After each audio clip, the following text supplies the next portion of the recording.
¿Qué interés y utilidad tienen los eventos como este celebrado en Atocha de cara a resolver los grandes problemas energéticos? ¿Qué os aportan los asistentes la temática tratada aquí?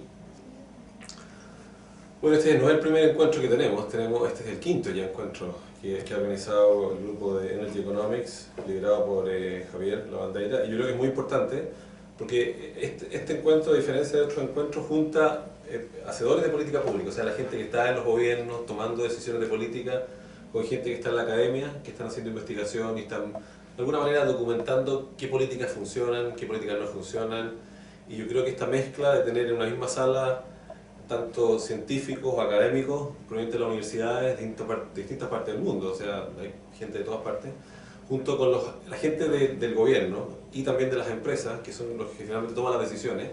Yo creo que hace que sea un encuentro muy interesante. Y por eso que es muy importante, ¿no es cierto?, juntar estas dos partes, ¿no? No solamente tener solamente académicos mostrando su investigación, sino también tener gente que pueda recibir las conclusiones de estas investigaciones, y en ese sentido yo creo que es muy importante lo que se hace en este encuentro.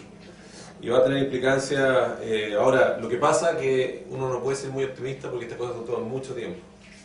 O sea, eficiencia energética venimos hablando hace muchos años, y ahora estamos en un panel de eficiencia energética, de cómo llevar a la gente a consumir menos, y estamos hablando son cosas que toman mucho tiempo para que la gente finalmente las vaya adoptando. Entonces estos encuentros hay que seguir teniéndolos, y seguir teniéndolos una y otra vez. Entonces es un proceso lento de cambiar el comportamiento de las personas. ¿Podemos entender lo mismo por energías limpias, alternativas o energías renovables? La gente la entiende como sinónimo, que son energías, exactamente, son alternativas a las energías convencionales, que son basadas en hidroelectricidad, por ejemplo, o carbón o gas natural, y son más limpias. Hay ciertas cosas que uno tiene que olvidarse, que muchas veces estas fuentes más limpias están lejos de los centros de consumo, y igual hay que conectarlas a los centros de consumo. O sea, puede ser, por ejemplo, si estamos hablando de energía geotérmica, puede estar muy lejos de donde está la gente, entonces igual hay que construir las líneas de transmisión, y eso también puede tener impactos en el medio. O sea, no son energías que están libres de impacto, y también cuesta muchas veces poder promoverlas. Por ejemplo, la energía eólica significa construir molinos de viento en grandes zonas, y hay grupos de gente que también se oponen a ella. O sea, no son energías que son baratas, fáciles de instalar, limpias, y que sean estables y que sean confiables, sino también tienen sus problemas. Son energías que tienen ventajas y desventajas, y por eso que no ha sido tan fácil la incorporación de estas energías a la matriz energética. Pueden ser muchas veces más caras también. La apuesta por las energías renovables es debida al interés económico de las multinacionales de la energía, a la preocupación social que crea el cambio climático o al agotamiento de las reservas de combustibles fósiles. Yo creo que es una mezcla de estas tres cosas. O sea, efectivamente el tema de la preocupación del cambio climático está ahí, y eso es lo que ha llevado en el caso de mi país, por ejemplo, la razón principal de por qué ha aumentado el interés en la energía renovable tiene que ver con el cambio climático, sin duda, y con la discusión internacional. Pero también hay países que quieren, de alguna manera, depender menos de los combustibles fósiles, que son grandes importadores de combustibles fósiles, y están buscando estas energías alternativas o energías renovables, una forma de desprenderse de esa dependencia de los combustibles fósiles, principalmente petróleo. Entonces, por eso que aparece como yo creo que es una combinación de las tres cosas. ¿Qué pesa más? Yo creo que básicamente las tres cosas están ahí en la ecuación. ¿Qué peso tiene el cambio climático en el desarrollo de las energías alternativas?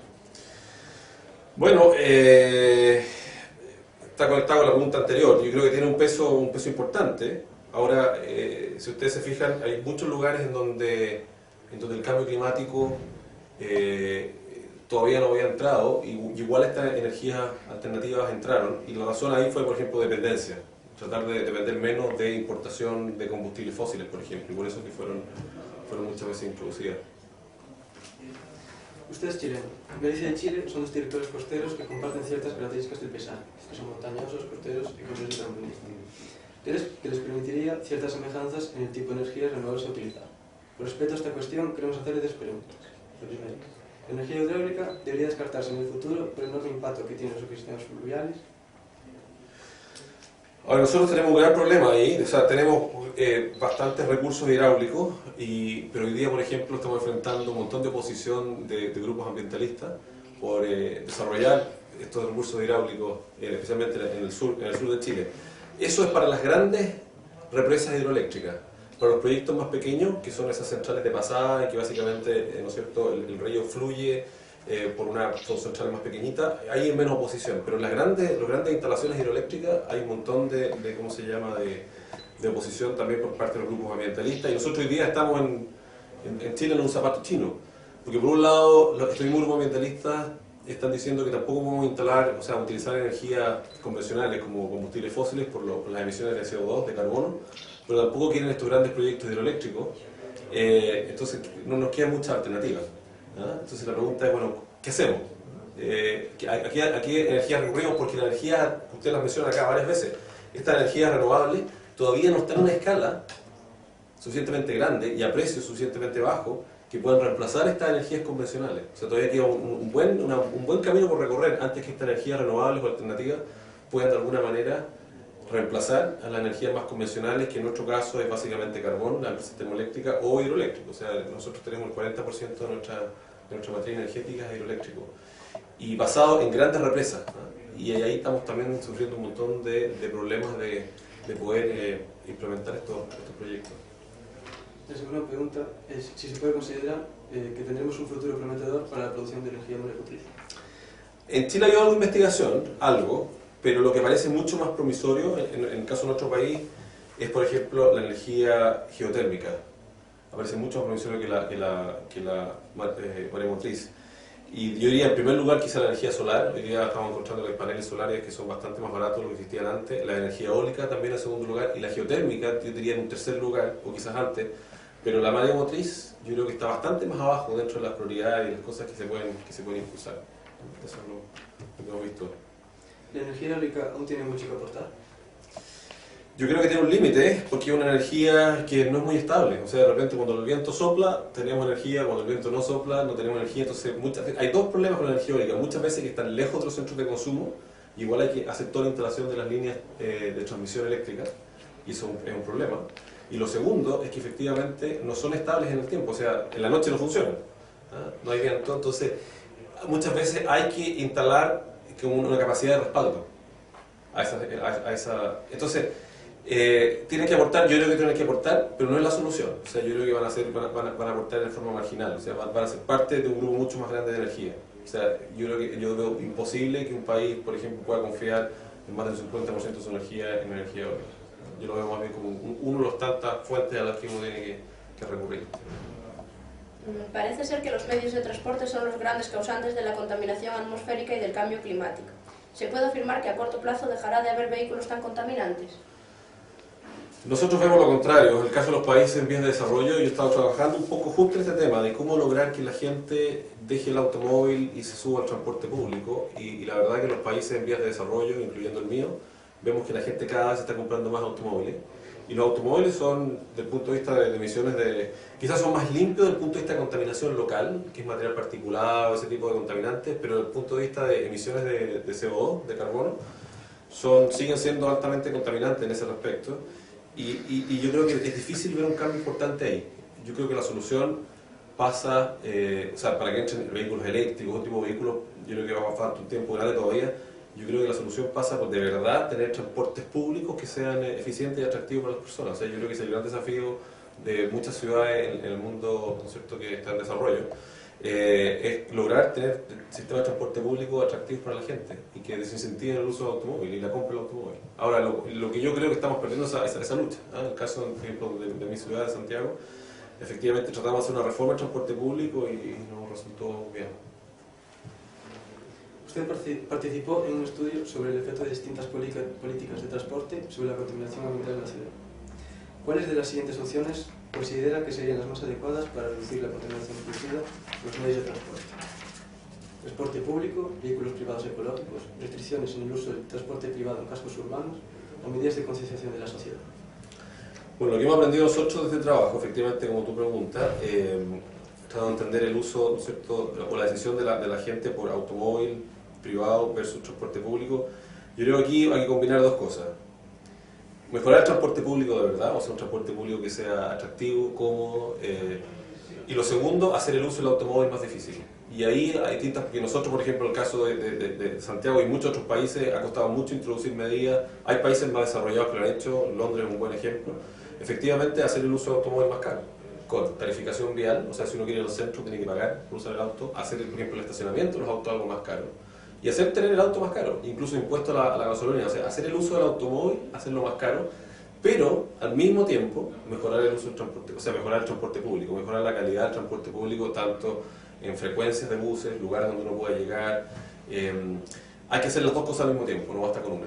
Yo creo que una de las fallas que tuvimos nosotros, por ejemplo, en Santiago, es que simplemente pensamos que mejorando el transporte público, lo cual por un lado no funcionó, aun cuando no hubiera funcionado, yo creo que no hubiera sido suficiente para mover a la gente del automóvil al transporte público, sino hay que hacer las dos cosas juntas. La crisis económica supone un freno para el desarrollo de las energías renovables. ¿Significa esto que las energías renovables no son rentables económicamente? ¿Cuándo lo serán? Bueno, efectivamente todavía las energías renovables son más caras que las energías convencionales en todas partes del mundo. Ahora, la brecha se ha ido cerrando en el tiempo, pero todavía son más caras, por lo tanto, obviamente la crisis económica, que en parte se debe a gobiernos que están altamente endeudados, significa que muchos de estos subsidios que iban a tener energía renovable, que en parte hubiera sido buena idea para poder desarrollar esta tecnología, se van a acabar, y eso va a significar que efectivamente va a haber un freno en el desarrollo de estas energías. Así que la respuesta es que efectivamente, que son rentables económicamente, quizás de una mirada a corto plazo son más caras, pero la única manera de hacerlas más rentables en el largo plazo es fomentando su uso hoy día, y para fomentar su uso hoy día necesitamos estos subsidios, pero lamentablemente en una situación de crisis esos subsidios van a desaparecer, con lo cual yo creo que se va a retardar esta introducción de estas tecnologías, porque son más caras. O sea, yo creo que tenemos que esperar, la última pregunta, ¿cuándo lo serán? Yo creo que tenemos que esperar, o sea, yo creo que de aquí a los próximos años yo veo bien poco probable que haya incentivos al uso de estas tecnologías, porque son más caras, claro. ¿Y qué pasa con los países en vías de desarrollo? ¿Hay energía para ellos? ¿Las tecnologías renovables están a su alcance? En menor medida, por lo mismo, porque los subsidios son caros. Y efectivamente, si uno mira, por ejemplo, dónde ha sido el mayor el avance de la energía renovable, ha sido en países desarrollados, que han podido pagar estos subsidios. En los países en vía de desarrollo, efectivamente, los subsidios son menores. Y hay otra cosa, en muchos de estos países en vía de desarrollo, el caso de Venezuela se me viene inmediatamente a la cabeza, tienen mucho hidrocarburo, mucho petróleo, también carbón.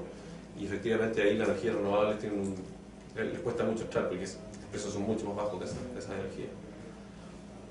¿Qué influencia tiene la opinión del ciudadano sobre la apuesta energética del país en el que vive? ¿Tiene alguna capacidad de decisión? Ninguna. Yo te digo muy poca influencia. La verdad que el tema energético en el país ahora último ha tomado más impulso, producto de esta dificultad que ha tenido esta gran central hidroeléctrica que les contaba anteriormente. El ciudadano ha empezado a tener más involucramiento respecto de la matriz energética que queremos a futuro, pero es algo muy reciente. La verdad es que recién hoy día el ciudadano, antes la energía, nadie se cuestionaba nada, o sea, si era termoeléctrica o si era hidroeléctrica, nadie se cuestionaba, o si tenía emisiones de carbono o nada. Yo digo, no había mayor cuestionamiento de parte de la gente. Y digo, recién los últimos, en el caso de mi país estoy hablando, como dice la pregunta, yo creo que los últimos, diría 3 años, la gente se ha empezado a cuestionar, producto de que ha habido oposición por algunos grupos ambientalistas principalmente a estos grandes proyectos hidroeléctricos y también a los proyectos termoeléctricos. Entonces la gente está empezando a entender, bueno, finalmente aquí algo tenemos que instalar, no nos podemos quedar sin energía porque para que el país siga creciendo. La gente ahora está entendiendo qué significa, incluso está hablando de la opción nuclear, por ejemplo. Si en Chile debiéramos o no optar por la opción nuclear, que yo creo que es una muy buena opción. Personalmente yo creo que es una cosa que es limpia, ahora tiene sus riesgos, pero bien hecha, yo creo, incluso para un país sísmico como es Chile, tan sísmico o más sísmico que Japón, yo creo que es una opción a considerar. Y hoy día la gente está dispuesta a por lo menos conversar. Hace unos 10, 15 años el tema nuclear yo creo que está completamente fuera de la agenda. Entonces están entrando estos temas y la gente se está informando más. ¿Qué puede hacer un ciudadano para contribuir a la reducción de la contaminación causada por el uso de la energía? Bueno, aquí yo creo que yo voy a hacer un poco lo que muestra la ciencia o la investigación que uno hace. La mejor forma de llevar a una persona a reducir el consumo de energía es cuando los precios de la energía suben. Y eso es lo que muestra la evidencia.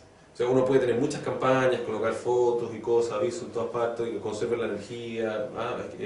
al final uno se da cuenta que lo que mueve a la gente a conservar la energía es cuando los precios de la energía son más caros.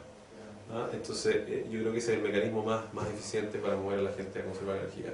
Las campañas también, hay que hacerlas porque finalmente yo creo que una contribución y en algo ayudan, pero finalmente el instrumento más eficaz al momento de reducir, ¿no es cierto?, el uso de la energía a niveles más apropiados son los precios, ¿no?, que sea más caro. Finalmente.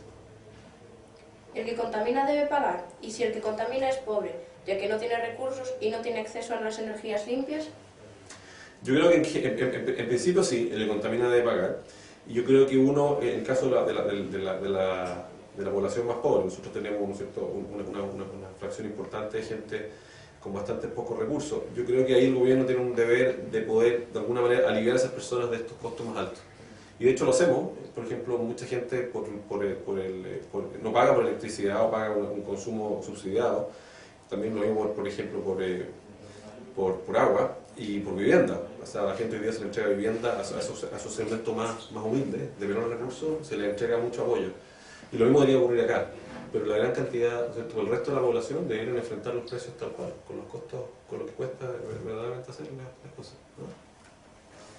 Y para finalizar esta entrevista, ¿existe una relación directa entre la producción de energía de un país, su grado de contaminación atmosférica y el nivel de vida de sus habitantes? Bueno, yo creo que las experiencias entre países son distintas, ¿eh? Hay países que depende de la matriz energética de un país. Y si uno incluso compara la realidad, por ejemplo, de Estados Unidos con la realidad de Europa, son bien distintos en términos de consumo energético. Europa como un todo es bastante más eficiente en el uso de la energía que un país como Estados Unidos. Entonces aquí yo creo que las realidades son bien distintas, son bien variadas. Es difícil tener, por ejemplo, una foto que de alguna manera sirva para entender la realidad de todos los países. Sino hay países que son mucho más eficientes que otros y creo que lo que es interesante es entender por qué. ¿Y qué hace que un país sea mucho más eficiente que otro? ¿Te fijas? Hay países sumamente ineficientes en el uso de la energía y muchas veces han sido porque los precios han estado constantemente subsidiados. Por ejemplo, hoy día en Argentina los precios de energía, que es país vecino, están completamente subsidiados y el nivel de uso energético es totalmente ineficiente. Entonces yo creo que las realidades entre países son bien distintas. Por lo tanto, creo que hay que irse país por país para entender cuál es la realidad de cada uno. Muchas gracias por la colaboración en esta entrevista. Muchas gracias a ustedes. No, muchas gracias a ustedes. Realmente las preguntas fueron buenísimas y traté de hacer un esfuerzo por contestarlas.